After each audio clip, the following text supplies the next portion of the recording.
Hernandez? Okay.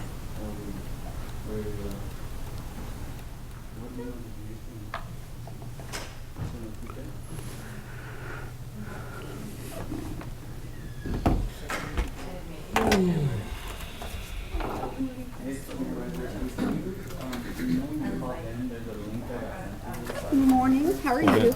Hey, Barbara. How you doing? Good.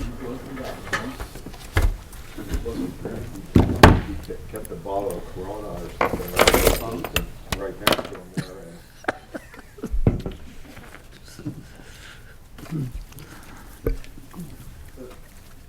I shouldn't say Corona, maybe Pacifico. There you go.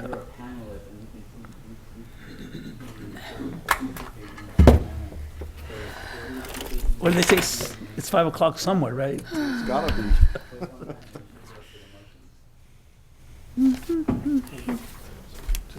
Christy? Yes. Yes.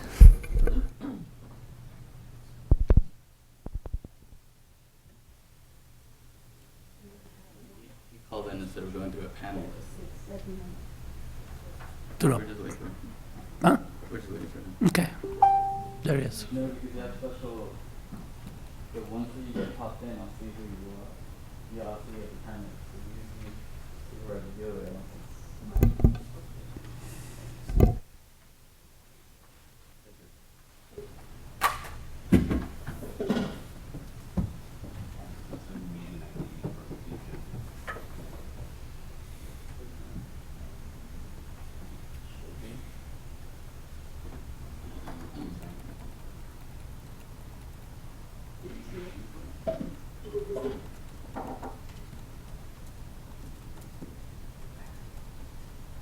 Are you on? The Zoom meeting ID from the agenda is not connected. He's not announced that. We'll be there in just a second. He'll be what? We'll be there like in just 2 minutes. We're waiting for Steve. You want to Is it Peter? 497. No, no. You want to say people for the public that will be in just about a couple minutes. Okay. Ready? Oh, good morning, everybody. We're a little delayed due to technical. Give us about 2 to 3 minutes. We'll be back online. Thank you.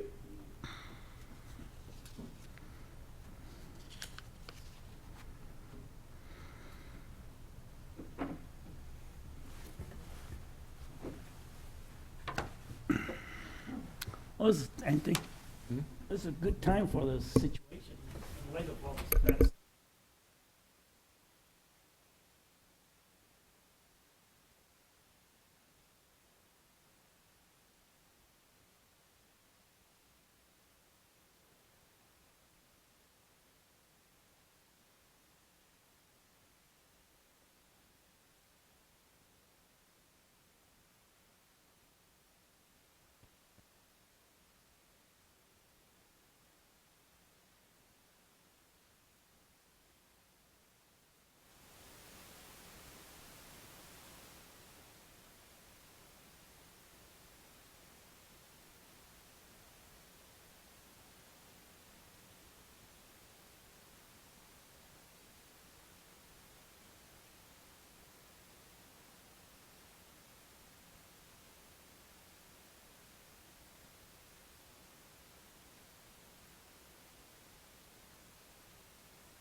Good morning, everyone. My name is Jaime De La Cruz, Chairman of the Board of Supervisors, and thank you for attending through all the social medias and in person to today's special meeting of the Board of Supervisors for March 31st at 9:07. Call to order. And then Pledge of Allegiance. Can I have Supervisor Gilia please lead us off? Yes, sir, I'd be honored to. Thank you. Hopefully everybody's standing now and facing the flag. Ready? Salute. I pledge allegiance to the flag of the United States of America. The United States of America. And to the republic which stands one nation, under God, indivisible, liberty and justice for all.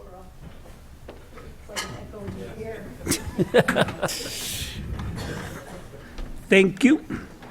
Now we go to acknowledge certificate of posting.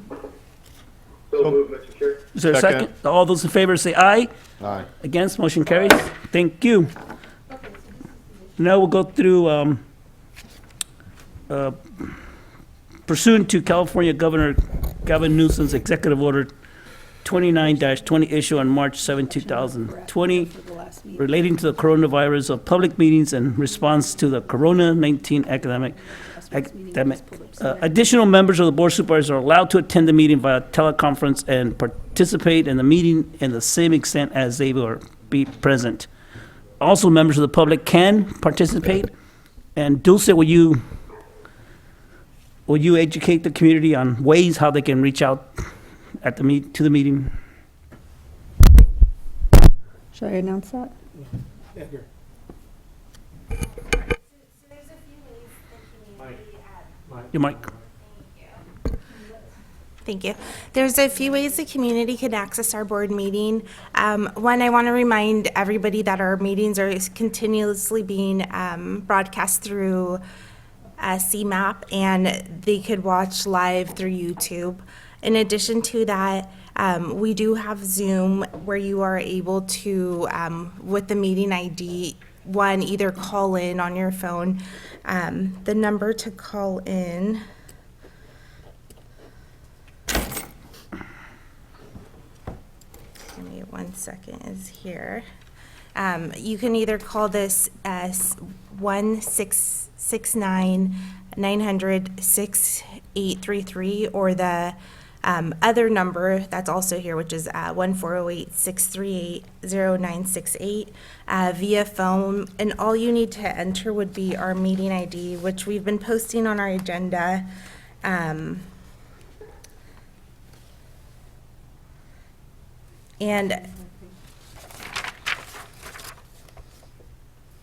it's on the first page on bullet item number 1. So it says if you're calling by audio, it has our meeting ID towards the bottom of our agenda. In addition to that, you can download the app or go to the Zoom website. And if you have an Android phone, you go into the Google App Store and look for Zoom. If you have an Apple, it would be in your App Store, and you just download it. People can public comment by pressing through the webinar. When you log in, it has a little raise your hand icon, and it's similar to that. It'll show up in the middle of the screen. If you're on your mobile device, you dial *9 to raise your hand during public comments. And we're still following public comment guidelines, so limiting each speaker to 3 minutes. We ask that you list your first and last name clearly so that the clerk of the board can make note of that. In addition to that, the county you reside in is what we're asking. Do you have anything to add? So, We're done? Thank you. thank you. One clarification. Yes. Is every meeting, that meeting ID changes, correctly? That is correct, and we're posting the meeting ID as part of the agenda. Perfect. I just want to make sure people understand that if they have an old meeting ID that doesn't work, it's whatever's posted on the agenda. Correct. Thanks. The phone numbers would be the same, Zoom would be the same YouTube channel, just a different video. The meeting ID is unique to each meeting via Zoom. Thank you. Okay, we will continue to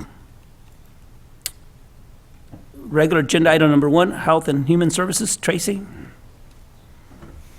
All right, you want to start off? Yeah, thank you, Mr. Chair. Yeah, I'd like to invite up Tracy Belton, our Health and Human Services Director.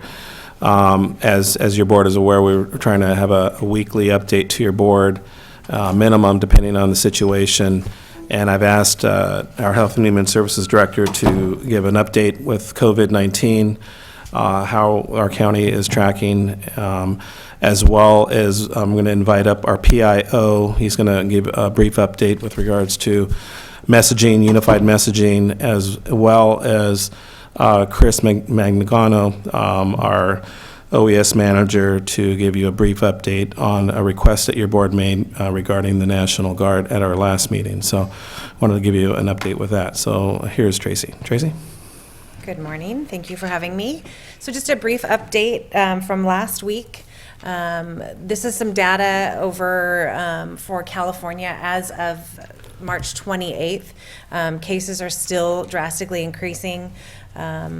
They were 5,283 positive cases in California. The age breakdown is here for you. This information is also available on our website.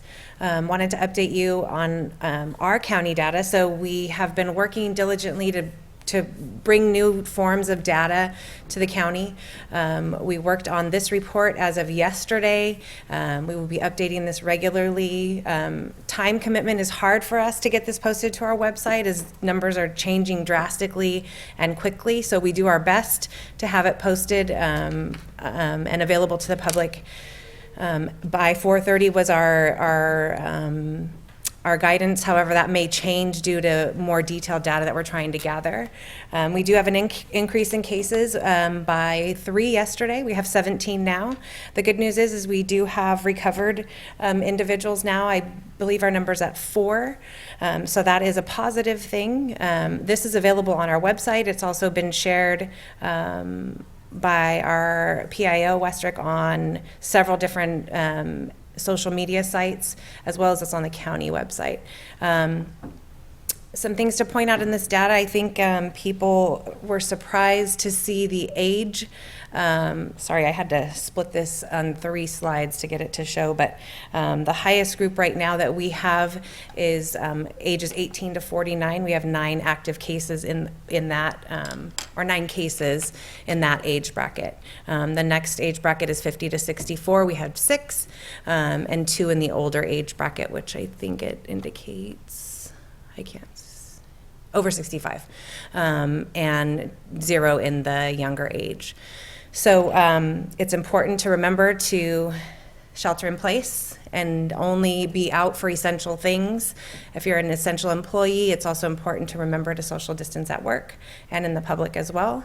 So this is, hopefully this data will help the community as well as our board to be aware of what's happening in our county as well as in our state. There's more information on our website for that. Another thing that we have been working on is enforcement for non-essential businesses. If you see here, we do have a large enforcement team who's participating in the enforcement.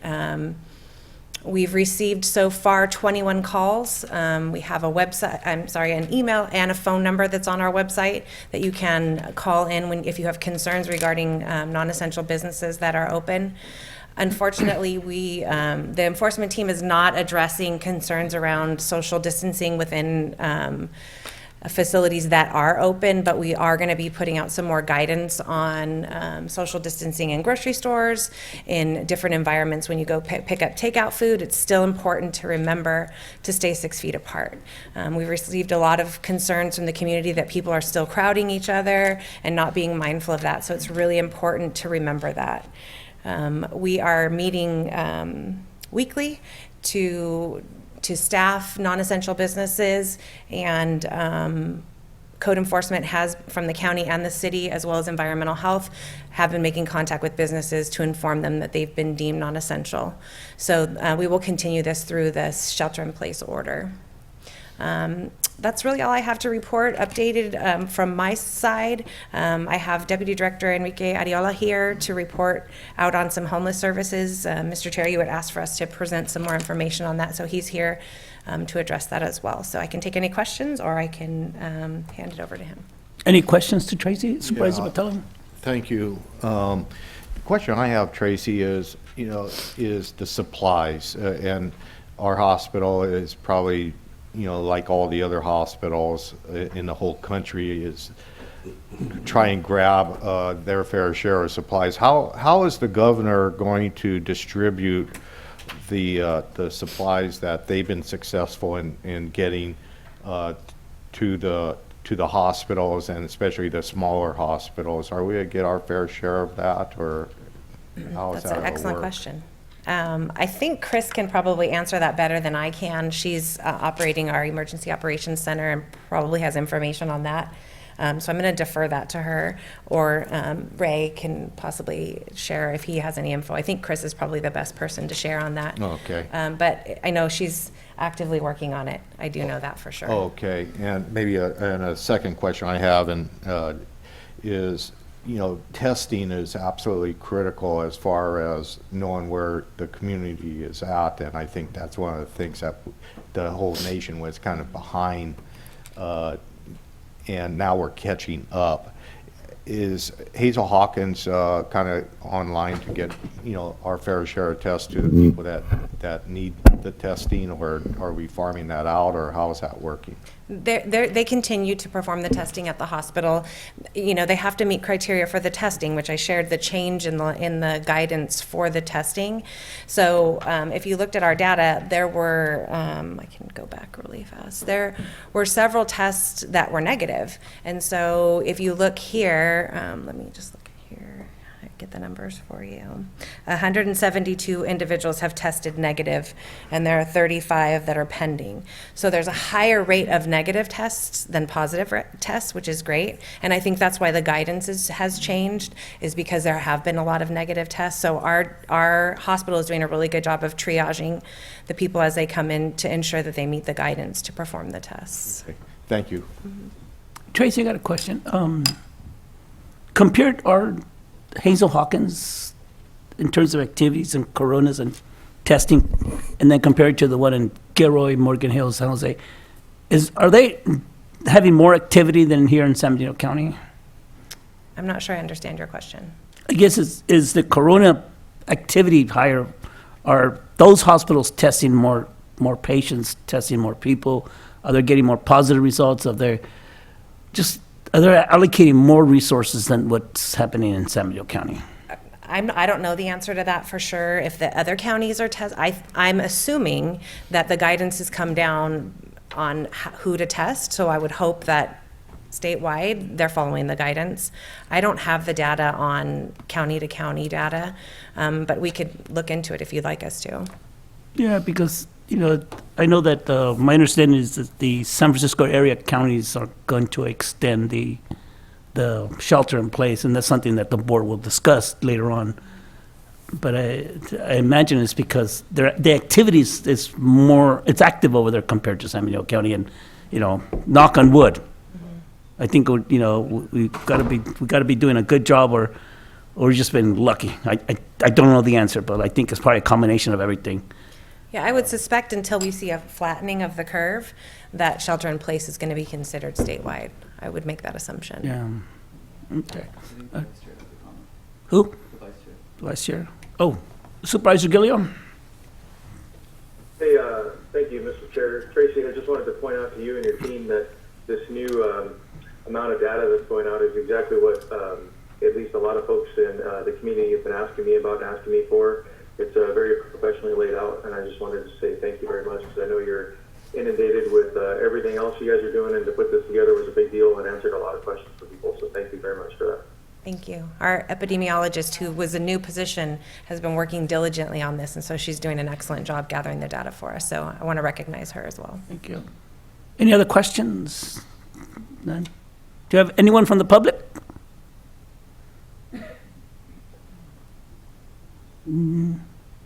If you wish to make a public comment, hit *9 now on your phone, or if you're using the app, please raise your hand and we'll get to you.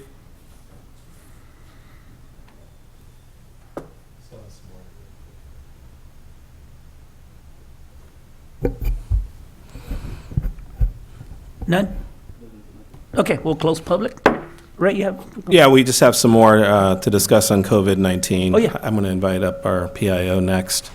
Thank you, Tracy. I thought we- Actually, I thought- homeless. yeah. Homeless. I'm thought we were gonna first. listen Sorry to- about that. Yeah, homelessness, and then our PIO.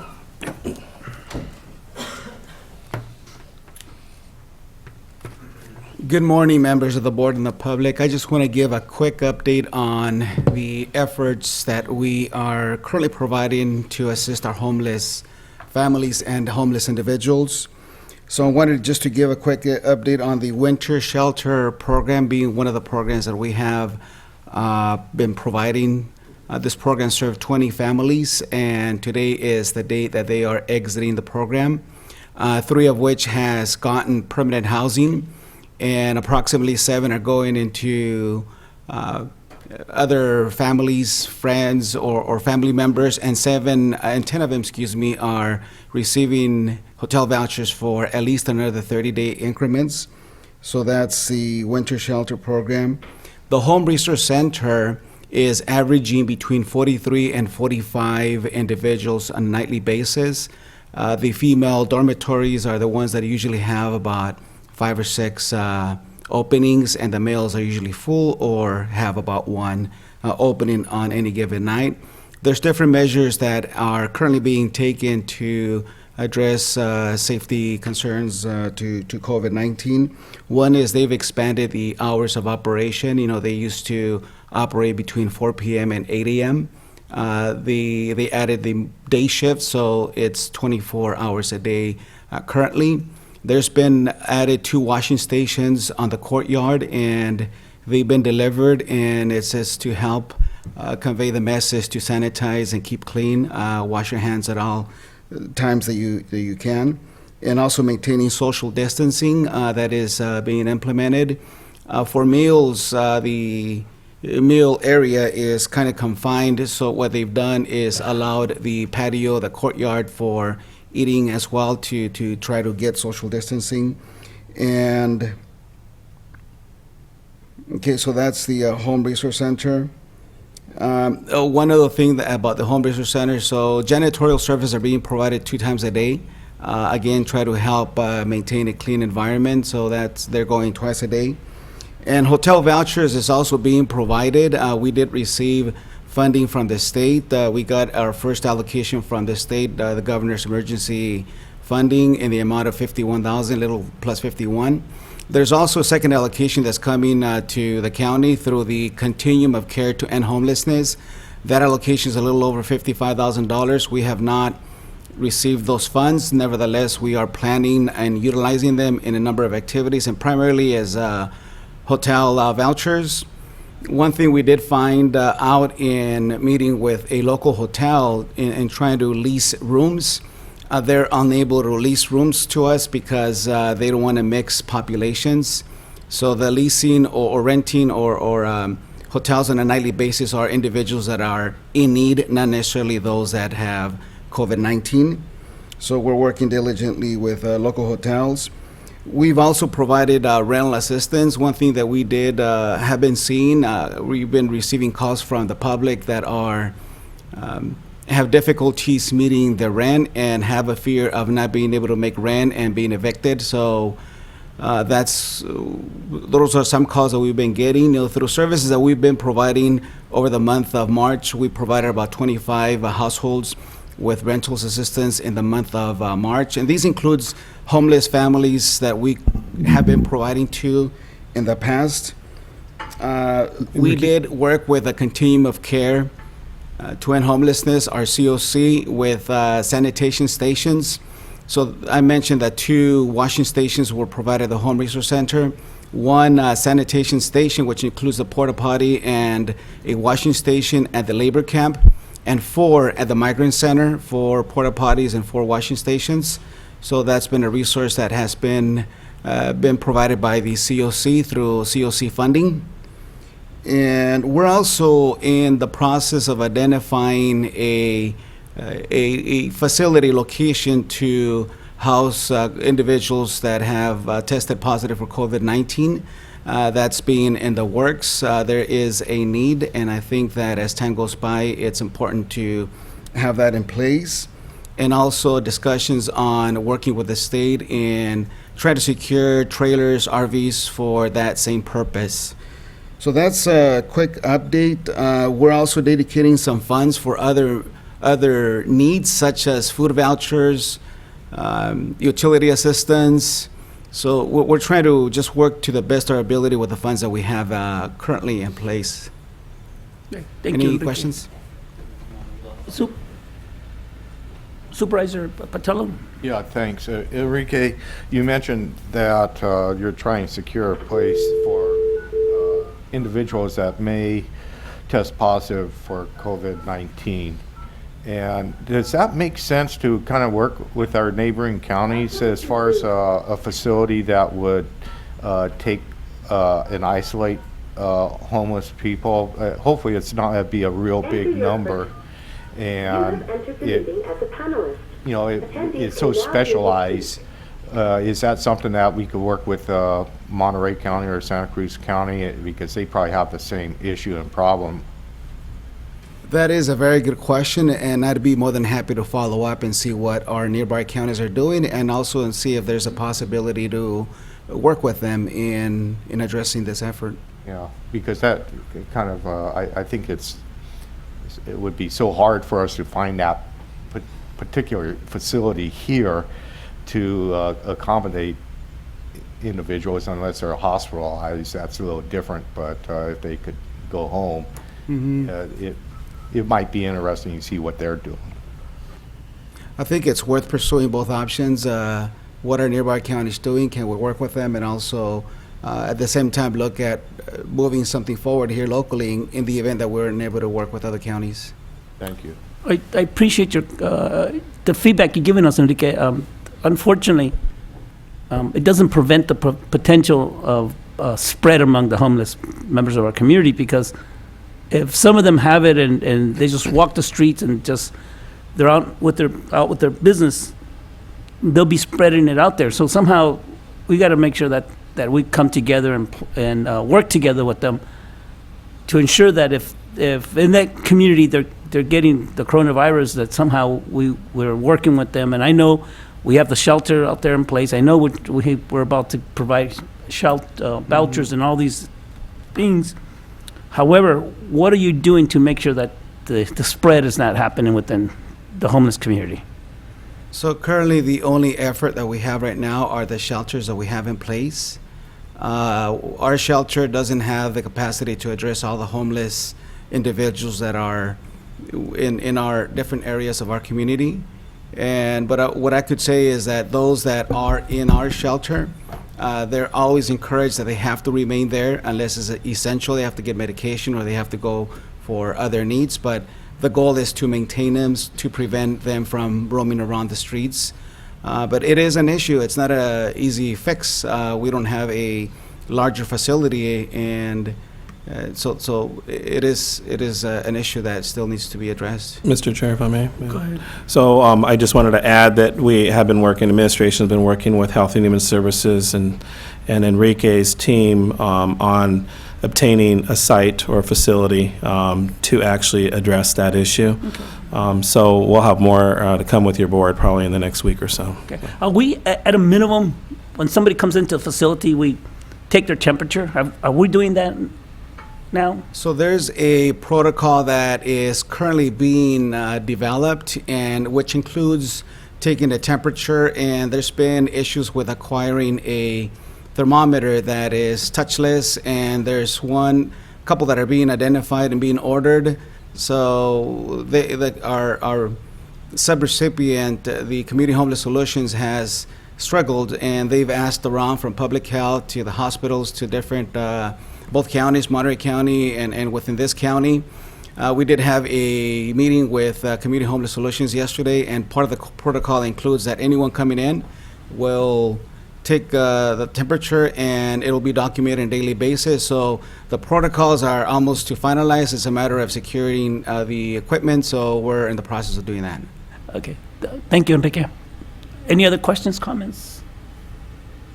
None? All right. Next presentation. I would like to invite up our PIO, David Westrick.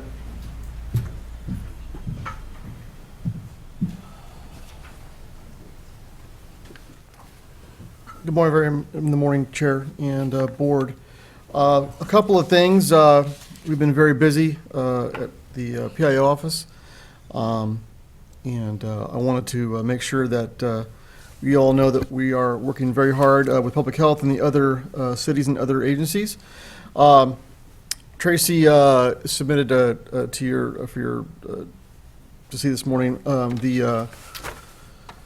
the letter that, or actually the newsletter that, or I'm sorry, the community update that they put out hopefully every day. I will have a opt-in link that I will send to all of the electeds in the entire county, as plus also I'll put on all of our social channels that allow the public to actually receive that letter when we get it in. I'll actually send it out to them hopefully daily, if we can get it daily as well.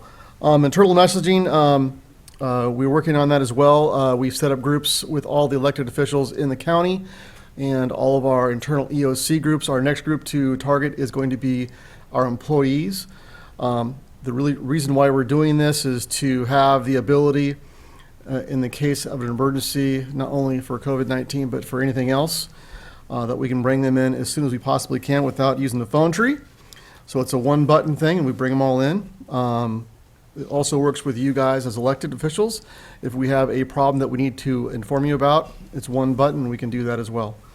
Very important that we get those abilities to do that. I've done about 102 different press contacts, engagements, Zoom and interviews on cameras since we started doing this. Resource guide that the board asked for to be sent out to our residents in this community is done. Elections and the tax collector are actually taking care of that to be mailed out. It is very well done. It was done by Public Health. They did a great job. It's both in Spanish and English. So kudos to those folks that got that done. We're doing status briefs with our greater EOC group, our employees, and our EOC. That's important because it's also about information and resource sharing. And OES is actually the one that's doing all of that mostly. And again, we've done a lot of robust messaging on our social channels, anywhere from EDC stuff, small business stuff, Recology, and local business stuff that we need to do here in our community as well. I'll take any questions you have.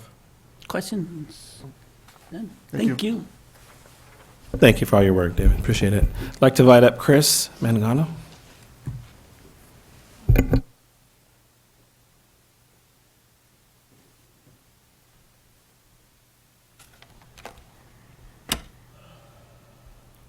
Janet.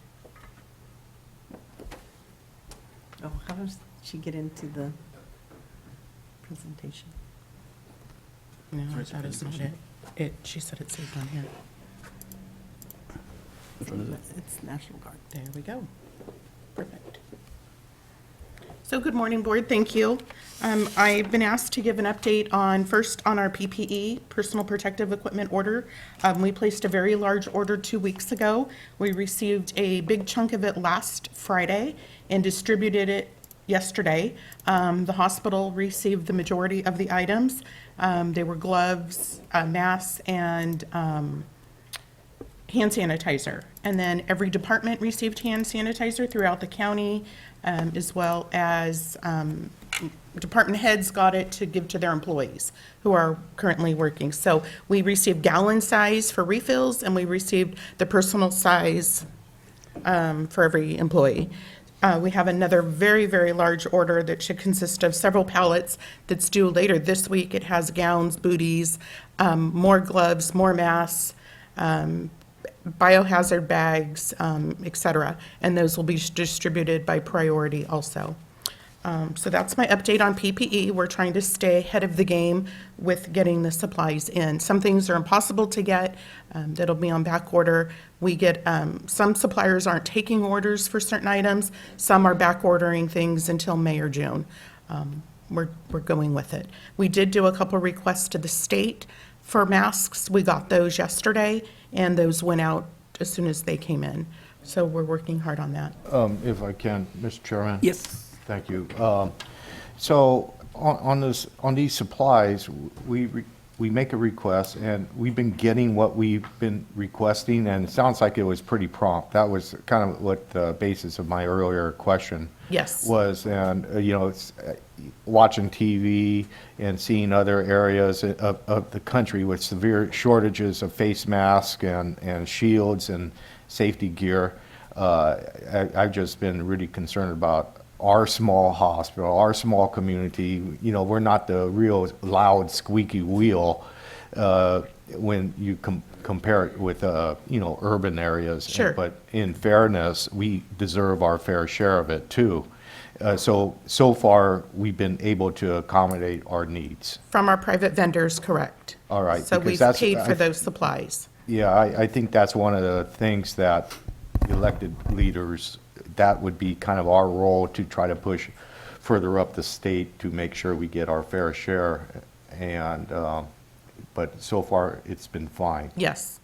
Again, that's through our private vendors. Okay. Not through the state. What we have asked for from the state, we've been fortunate to get. Some things we haven't. They don't have thermometers. They don't have, I'm trying to think of a few things that I requested that just aren't available. But the items we've ordered from our private vendors are arriving. Okay.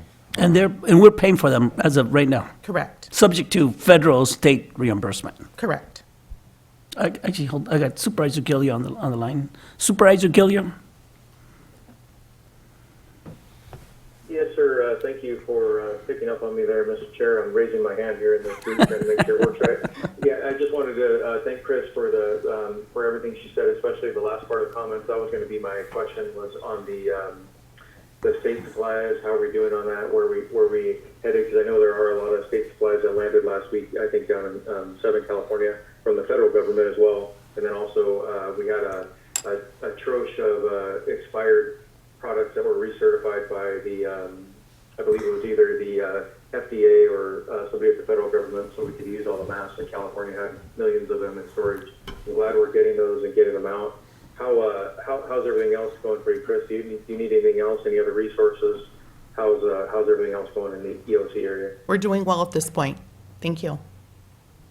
Great. And then the other thing is, I've been kind of harping on this at every meeting, and I know that CAO and I have had several conversations about tracking stewards on it, just making sure we're tracking all this, especially on the private money that we're spending. The private vendors we're purchasing items from, because we're very hopeful that we're going to get reimbursed for these items through the state. So I just wanted to get a quick update on that. Thank you. Thank you. Supervisor Medina? Yeah, the same thing I was going to say, so. Thank you. It is all being tracked. We're working very closely with Stewart, and everything is being entered and coded in our ERP, our billing system. So we're keeping track of every invoice that comes and goes. I got a question for you. How much information do you know about the federal assistance that's coming down to all the hospitals and doctors? Do you know anything about that? No. Okay. No, just what you've heard. I've received the same flyers. I was actually talking to Ken Underwood yesterday about that, and, okay, don't worry about it. Okay, all right, let's open it up. Does that conclude your presentation? No. No? I Oh, was keep also going. going to discuss the Office of Emergency Services contacted Community Food Bank at the board's request 2 weeks ago, and discussed with them. They had started to do drive-through pickup for their grocery distribution or their food distribution, and we had noticed some traffic issues. So we contacted them and recommended a point of distribution or pod, a secondary location basically for food distribution. And with that option of opening a second location comes the need for additional personnel. So at the recommendation of the board, we suggested utilizing the National Guard that was made available to each county and through the Office of Emergency Services. That's not a program that is through their law division. It's actually through the Office of Emergency Services. So we, as the National Guard's been tasked with humanitarian mission serving food banks during the COVID pandemic. So I reached out to Santa Cruz County to get their feedback on how the National Guard worked with the Second Harvest Food Bank this past weekend. And the quote from their director said, "Due to the overwhelming need in Santa Cruz County, the food bank relocated to the fairgrounds in Watsonville for food distribution. Aside from the monumental assistance at the Second Harvest warehouse operations, instilling confidence and peace of mind for the staff and volunteers alike with their calm demeanor and methodical approach to tasks, their humanitarian assistance made food distribution to 1,900 cars, representing 2,400 households. And that happened in 4 hours. So they did have sheriff's deputies on site for security and CHP for traffic control because the fairgrounds is located on 152. So they had to use CHP for state purposes. But they felt the National Guard provided an invaluable resource, helping them provide a critical service to their residents. And the National Guard's men and women do not carry weapons. They are not wearing masks. They provide order and structure, reassurance and confidence during this very unsure time. They can also add additional resources should we need another distribution site, or they can provide services to us if we open an alternate care site in conjunction with the hospital and public health. So I'd like us to consider bringing the National Guard in to use for this humanitarian support at the food bank, again, to provide support and volunteerism just to the food bank for this mission.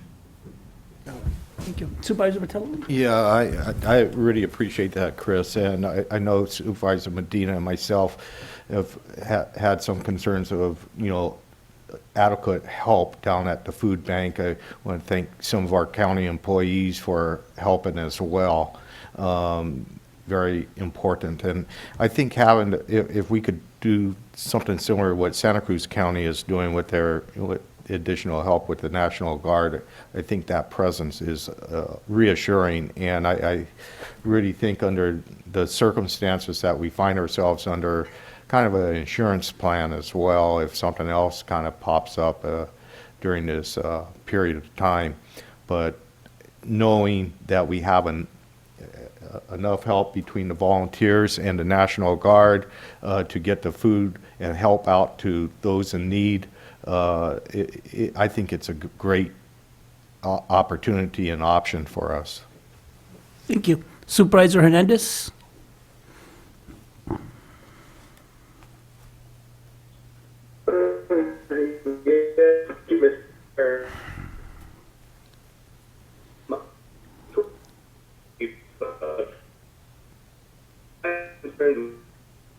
Or just because there is been any explanation. Well, as far as I know, I didn't hear anything from Chris that there was any kind of explanation to the public.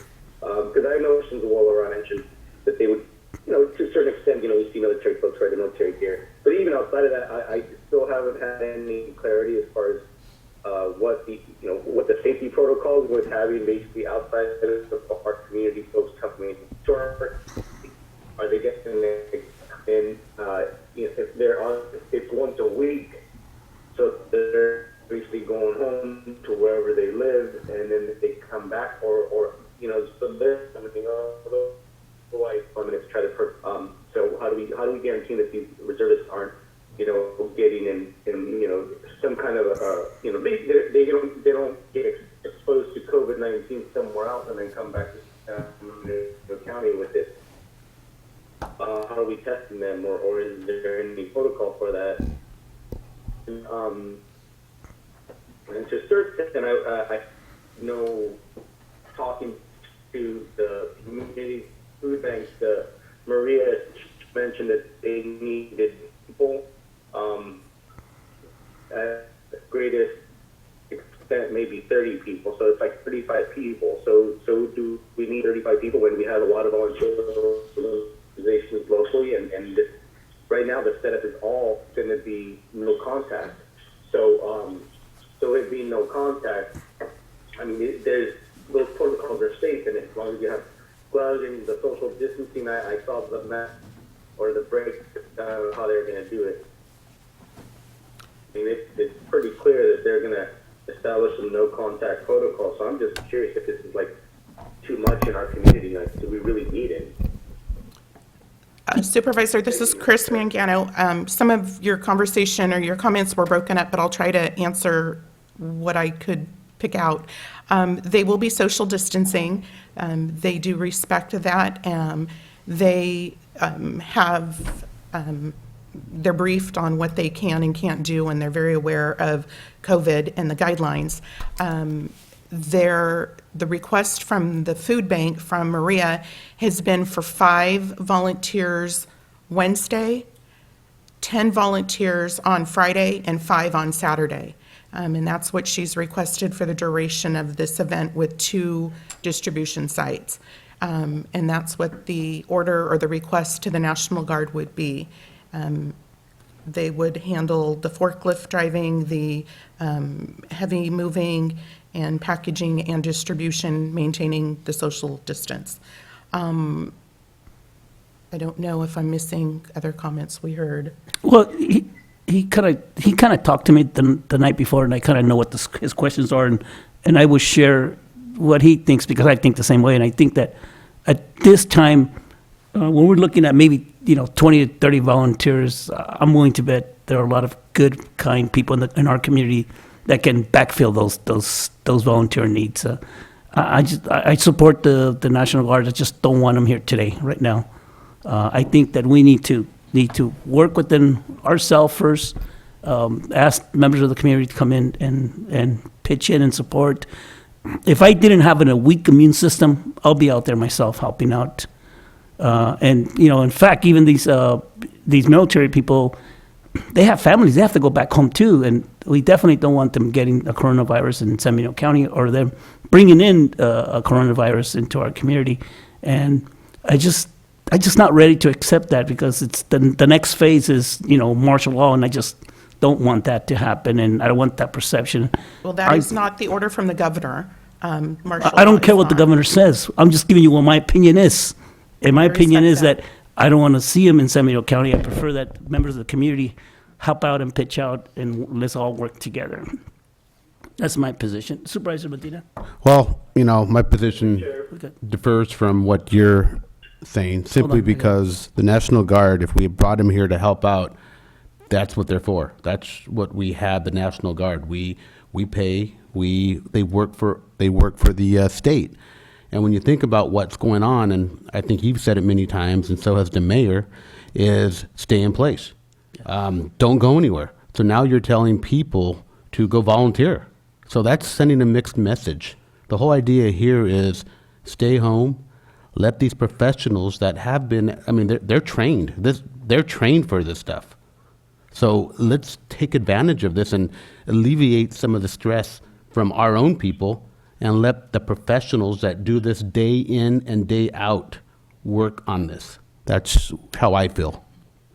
Thank you, Supervisor Medina. Who do we have? Mr. Chair.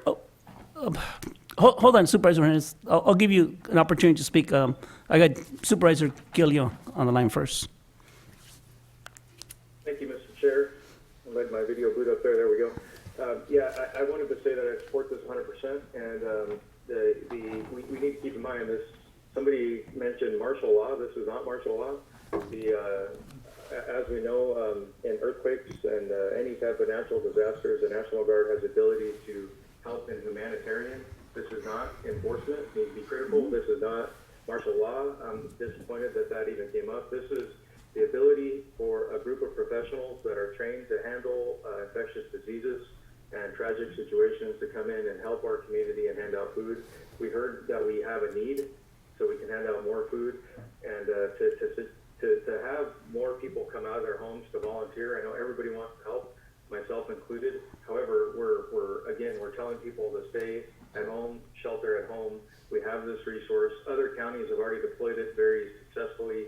I believe Monterey County, Santa Cruz County, Santa Clara County, and I support it. I'll leave it at that. Thank you. Thank you. Supervisor Hernandez? Yes, Mr. Chair. So one of the things that I've been thinking about, well, two things really. Is one is the process is handing out food. They're not if they're not administering anything where you have to be in close contact. I mean, the map that First Five laid out is pretty clear. It's very much about social distancing. And, right now we have school systems that are handing out food. We have volunteers, the cafeteria workers, which are not National Guard folks, handing out food. This is just handing out food. And then the other element is we also have non-essential employees at home. And granted, I get it, there's to a certain extent you want to, if they're of that higher risk population, then maybe you consider a triage, something that makes it more able for the younger folks to be able to do it. But again, this is just handing out food. And if we want to go the way of Santa Clara and San Jose, then I guess that's what the theme is. All I know is we're also telling our local nonprofits that we don't need your help. We need your help when we want your help, but right now we don't want your help. And to me, I don't think it's a good message to the public. Thank you, Mr. Chair. Thank you. Supervisor Patello? Yeah, thanks. No, I know for a fact I was reached out and was asked that we're running into problems having enough volunteers to bag the food, get it distributed, and we've talked about this and trying to resolve this problem for the food bank, the nonprofit. And I really, really like the idea of having the National Guard here as a resource to be used for this purpose and for any other purpose that may pop up. Our volunteers in this community tend to be on the older side and the most vulnerable. The National Guard, they're younger, they're disciplined, they're trained, and I think with the same type of program that we're seeing in Santa Cruz, they had a real good news article about that a couple of weeks ago on KSBW, how well it's working in this time of real need. We should be utilizing that resource like the rest of the state is doing. We already have COVID-19 in our community. So we're all relatively at risk as it is right now. It's better to have, get the help that we could get. We need more supplies, and we got to keep pushing for that from the private as well as the state and feds. And if we could get the National Guard here to help us with this task and any other tasks that may pop up, we should be doing that. And I've been part of different emergencies in the county and not have enough resources. Just recently, a couple of years ago, Lover's Lane flooded. Able to make a couple of rescues, but then the site was left unattended because we don't have any resources. And that's wrong. And something, we could have an earthquake, we could have something else happen in this county, and at least we got that resource right now in place. We'd be foolish not to be utilizing the National Guard for some of these tasks right now. Thank you, Supervisor. Supervisor Medina? Just one more thing to add. Looking at the National Guard coming on Wednesdays, Fridays, and Saturdays to help out as a humanitarian, we need to make sure we can depend upon Benito Link, San Benito Live, and the freelance to convey why they're here, to explain to our residents that they are here to help. And this way it calms down everyone saying, oh, they're coming down here to pull people over or so forth and so on. That's the main thing we need to do. And we have Mr. Westrick here. He would be our liaison also. So that's the key to the success is communicating.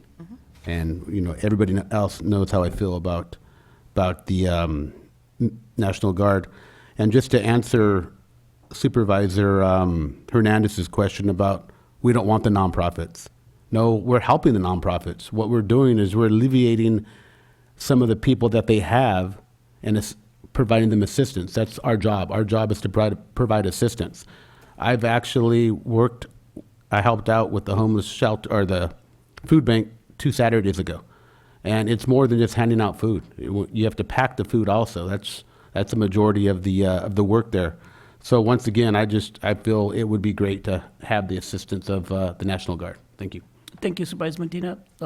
My comments, and then I'll open up for the public and then ask for direction of the board. My comments is that it is right now at this level is just for the food bank, which I'm not inclined to support bringing in the National Guard for that. But I would support if the need arises for other activities that require more manpower.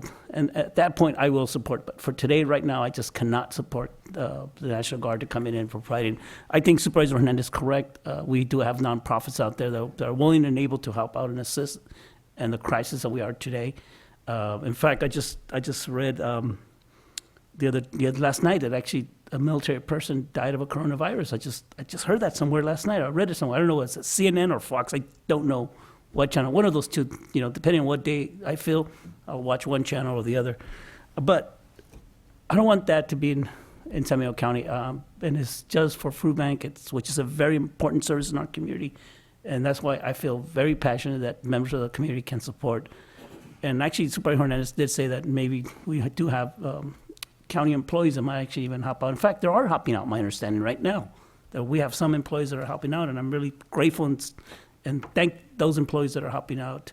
But today I cannot support it, and I won't support it if we make a decision to go in that direction today. Got Jim Gilliam. Okay. I got Supervisor Gilliam on the line. Thank you, Mr. Chair. Just 2 points I want to make really quickly. The 1989 Loma Prieta earthquake, and just do a quick Google search on that, and the National Guard was used extensively during that time for humanitarian purposes. Again, no martial law, nothing happened there. And we had, I don't know if you remember that, we had, I remember because I was asked to sleep in a business as a teenager to make sure that their business didn't get looted. And we, thankfully right now, and hopefully we'll never have that again, but we had that at that time. And even then, the National Guard wasn't used for any type of security or any type of law enforcement. We also have a National Guard base at our airport that's active. If you weren't aware of that, you can go out there and see them anytime. And I support this 100%. And we desperately need to have people that are trained to handle this, keep our people sheltered in place. And a comment about not supporting our nonprofits in our community, I take great offense to that. I support our nonprofits daily, monthly, financially, with my time and resources. And I can tell you that they have concerns as well about being out in the community right now. They want to be out in the community, don't get me wrong, and I totally support what Supervisor Hernandez said there. All they want to do is help, but they also realize the risk that they're to helping and putting their members out in the public right now. So, you know, for me, we need to take advantage of this as soon as possible to make sure that our community stays fed and stays safe, and we keep as many of our community members home and safe as possible. And again, this will be a very strict mission for the National Guard. It's spelled out exactly when they're going to be here, exactly what the mission is, exactly what they're going to do. And if we see something that is makes anybody uncomfortable, we can address that and change courses if we need to. But I think we really need to take advantage of this immediately before it's not available and other communities have the resource, and then we can't feed our community. Thank you. Thank you, Supervisor Gilliam. I'm going to open it up to the public. Do we have any speakers? I mean, come back.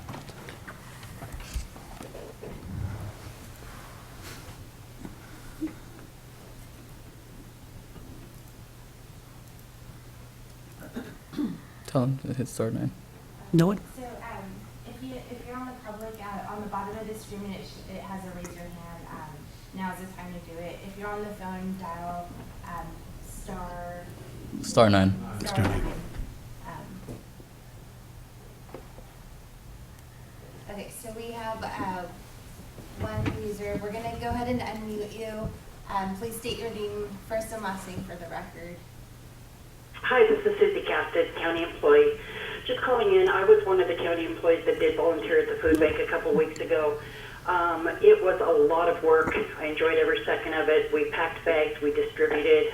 There were 5 of us that were there along with another group of probably 5. We did a lot of the social distancing. We had gloves provided to us. We washed our hands. We kept very safe. But we served a lot of people. We were there for 5 hours. They extended the time for the food bank another hour because there were so many people to serve, so many people in line. It was done very orderly. And I would like to say that I think using the National Guard for a service like this would be immensely useful because there are people out there that are in need. If people from the community aren't stepping up or other employees aren't stepping up because of their own safety concerns, and the National Guard is there to do something like this, it would be crazy not to use them to provide this service. That's all I've got to say. Thank you. Thank you.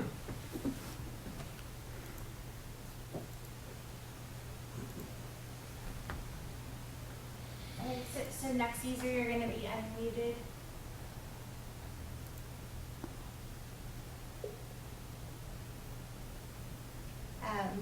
Wayne, go ahead. This is Wayne Norton, and I'm frankly shocked that this is a controversy. I can't believe that there's actually people that would vote against bringing in trained, disciplined staff to personnel to support our understaffed plant operation and county employees. These folks are not only trained, they're highly disciplined and closely supervised. And I must say that I think that raising the specter of martial law was, well, very unfortunate. Thank you.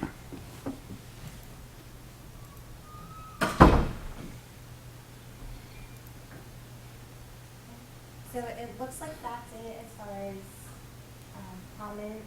Any other public comments, please hit star 9 now.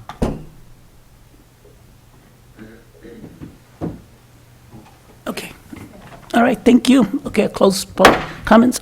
Supervisor Patello? Yeah, well, one of the things I think we all have to understand as the board and the community, we're in a state of emergency. That's correct?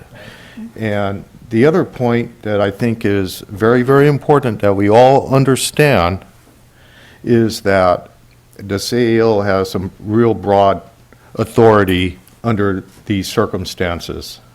And I think he has the authority to utilize the resource of the National Guard and make that request, as he sees fit. And I'm sure taking a lot of counsel with his staff, the community, the nonprofits, and so forth. And I hope you understand that is a huge responsibility, and it's kind of your call.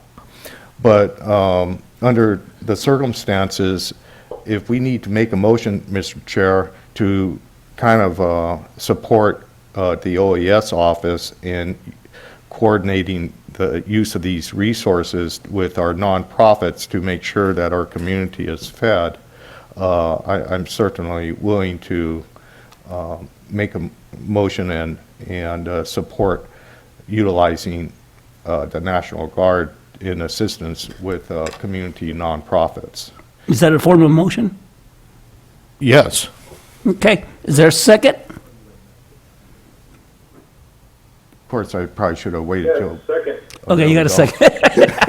Okay, all right. The motion is to allow the CEO to use the National Guard for the, what is it, humanitarian? Humanitarian. Yeah. Okay, all those in favor say aye. Aye. Against? No.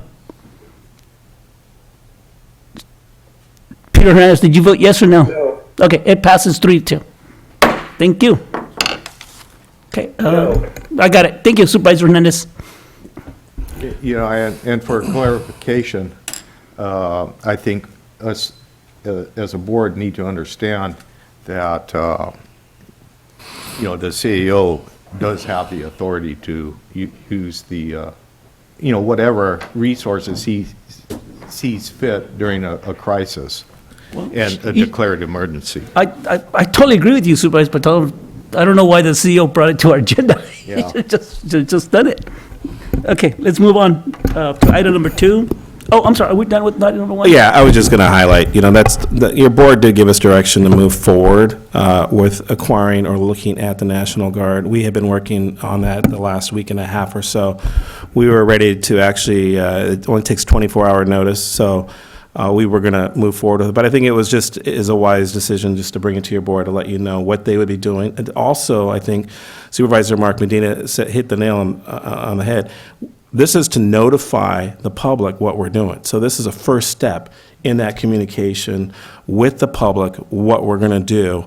And we just wanted to share that with the board, what the action, you know, what the National Guard was going to be utilized for moving forward. And obviously, it's good that you guys had a healthy conversation and give us some direction as well with that. Appreciate that. Thank you. There's one more thing, if I may, through the chair. Dealing with a letter or anyone showing that they're essential workers. I work in another county, and sometimes we do have people getting pulled over, and the law enforcement individual will ask, are you an essential person? So the company that I work for, we have a letter, and a lot of the companies in the neighboring counties have letters stating that. Do we see anything like that we need here, or what is the idea from that? For employees, all employees have a badge, and in there it actually says disaster worker. So How about other people that work? And that's something we can work with staff on assisting that. We will be discussing that in closed session Okay. as well. Thank you. And then we'll probably be bringing that back to the board. Okay, thank in a you. future date. Yep. Okay, good. All right, let's move on. Barbara Thompson?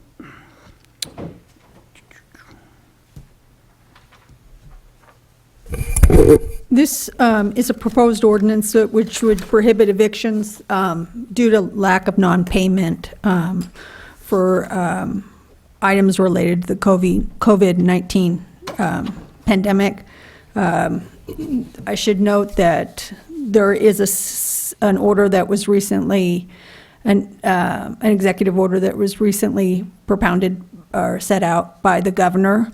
Our order follows the model of several other counties, and it's a bit more broader than the state order in the sense that it prohibits both commercial and residential evictions. And it's also slightly different in how it approaches it because the state order prohibits the execution of orders, while this one actually prohibits the commencement of an unlawful detainer action. So it's a little bit more protective. I'm going to read the title of the ordinance for the record. It's an urgency order of the ordinance of the state of California, County of San Benito, State of California, enacting a temporary prohibition on COVID-19 pandemic-related evictions. And this is necessary because basically there is a large, there might be many people that could experience a loss of income due to COVID-19, and this restricts evictions during this period of time, which only goes right now through May 31st. It does not prohibit or reduce the obligation of the tenant to pay the landlord rent. It just, so that rent is accruing and would be due to the landlord, but it does prevent the evictions during this period of time due to the fact that we need to make sure that people have shelter during this time and that they're not evicted because they don't have the ability to pay if they have lost their job or had their business closed due to COVID-19. Okay, thank you. I only have a question, I guess more of a comment to my fellow supervisors, I think this is a great program. I think it's a good thing that's coming down from the state of California.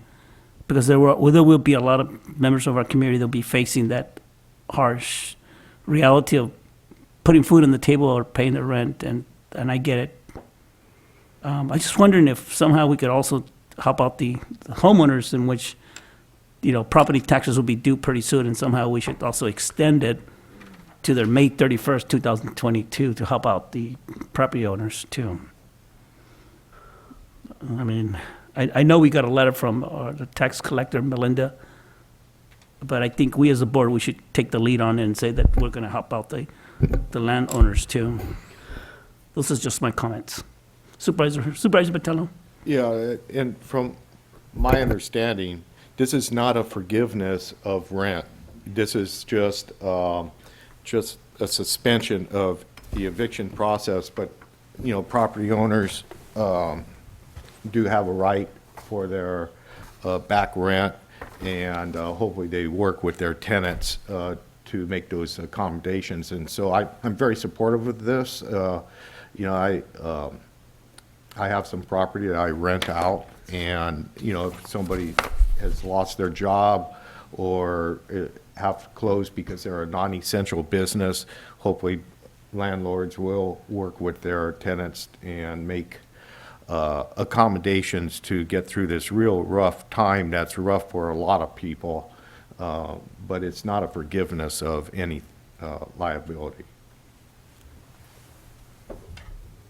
Any other? Mr. Chair, if I may. Supervisor Hernandez?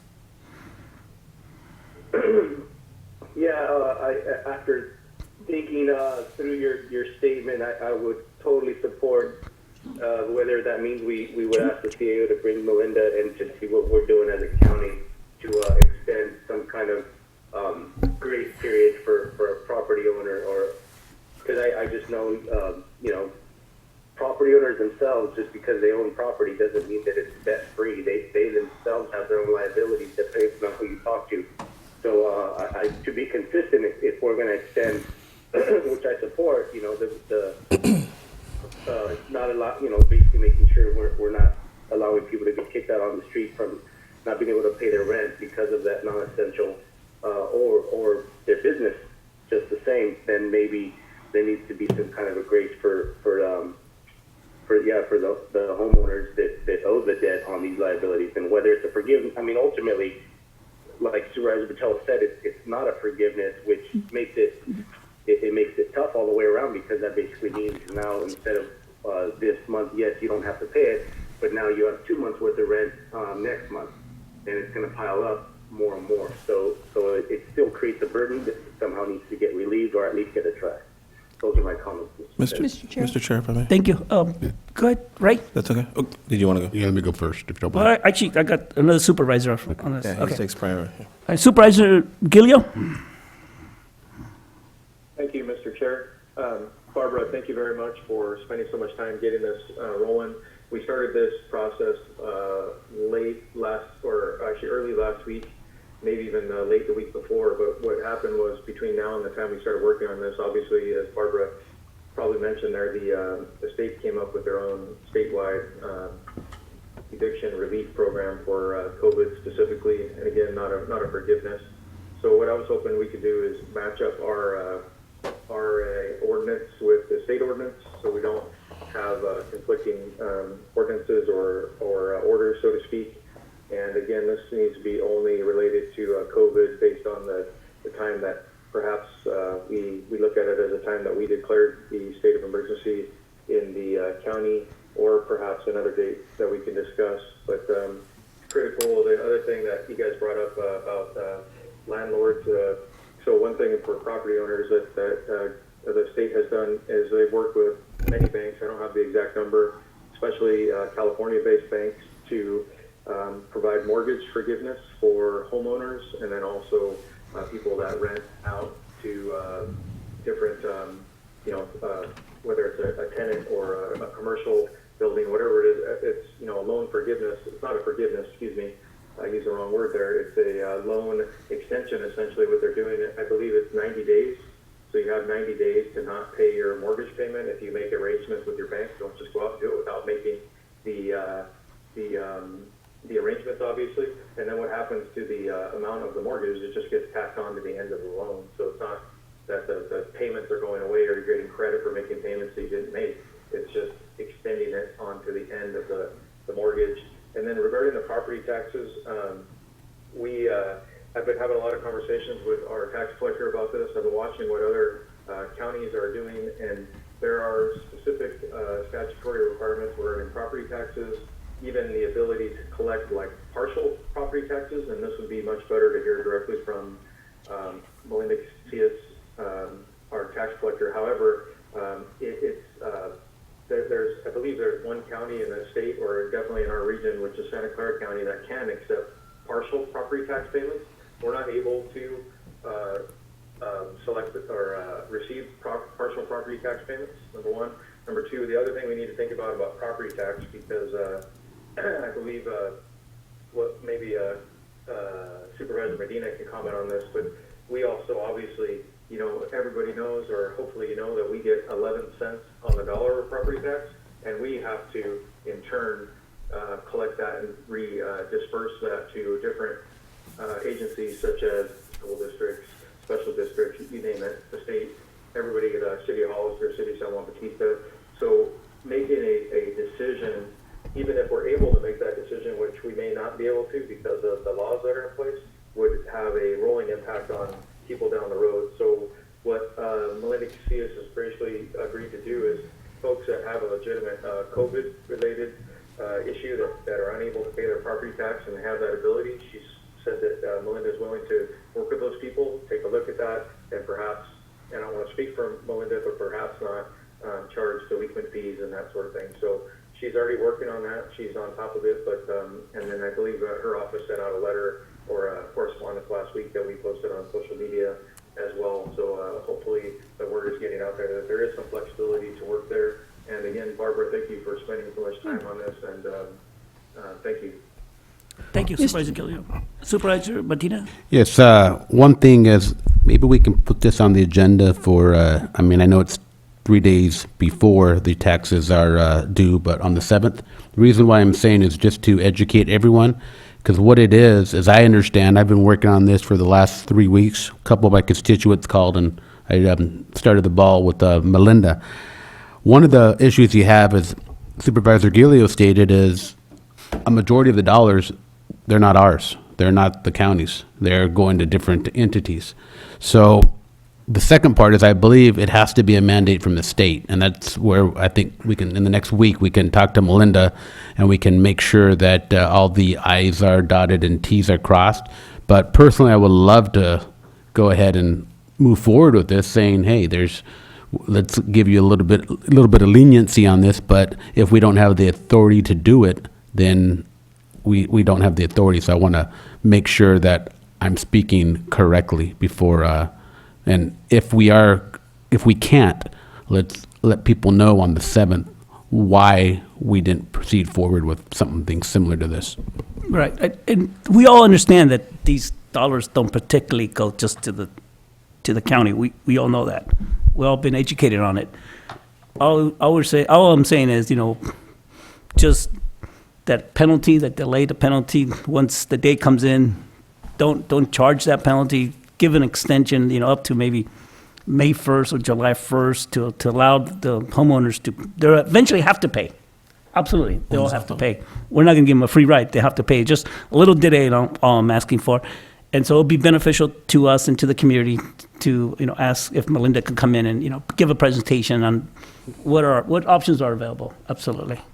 And that's, Go ahead. and that's besides the point, because what's today is the eviction notice, but we'll definitely put that at the next agenda meeting. Okay. We'll leave it as that. All right, thank you. Let me open up to the public. Just discussion on the eviction notice. You have any speaker cards? Hello, this is Melinda. Can you hear me? Yes, madam. Yes, so I do not have the ability to change the due date on property taxes. However, as I've spoken to a couple of supervisors, we will analyze the property taxes that we were able to collect through the end of April, and then we will put into place a couple of plans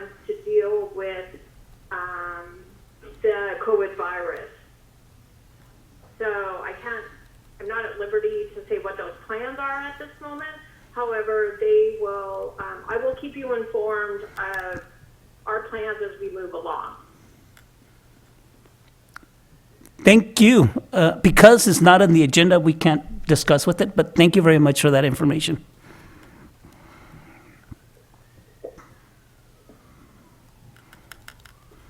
Okay, do you have any other speaker cards?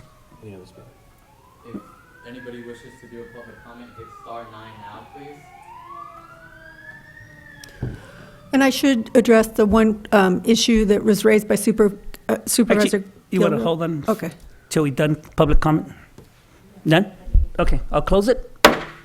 Barbara? I did want to address the one issue raised by Supervisor Gilio, to make it consistent with the state ordinance, state order. I'm recommending that we don't, respectfully, because ours is a little bit more protective in that it protects against commercial evictions as well. And if we made it totally consistent with the state order, then it would not be as protective. So our recommendation is that we remain with a little bit more protective local ordinance than the state exists currently. Okay, what's the pleasure of the board? Thank you, Barbara. That's, I didn't want to infer that it'd be any, I just want to make sure there wasn't any conflicts that would create a legal issue, but that sounds great to me. Thank you. Thank you. Thank you, Supervisor Gilliam. Is there a motion on the table, or there's further discussion? I'll make a motion to approve ordinance number, is that the right number? Yeah, we need to waive further reading, accept introduction, and adopt urgency ordinance, and I do not have the number. Oh, okay. Waive the reading and Accept and introduction. approve ordinance 1007. Adopt the ordinance. Yeah, 1007. Right. I'll second that motion. All those in favor say aye. Aye. Aye. Aye. Against? I Motion- need to make sure it's clear that it's just a 4/5 vote Okay, because it's can I an have a roll urgency call, ordinance. Janet? Urgency ordinance requires 4/5 vote. Medina, Yes. Dela Cruz, Yes.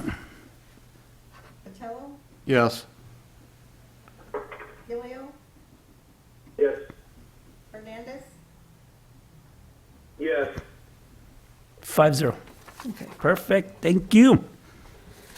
Good job, guys.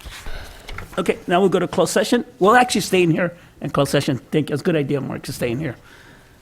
Barbara? Okay, 2 items for closed session. The first one is closed session.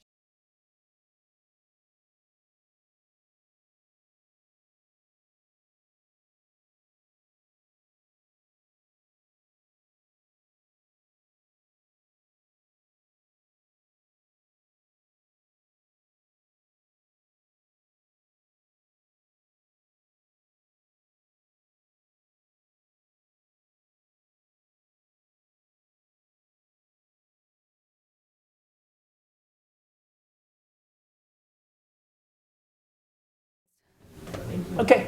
Anybody from the public wish to discuss those items with the board?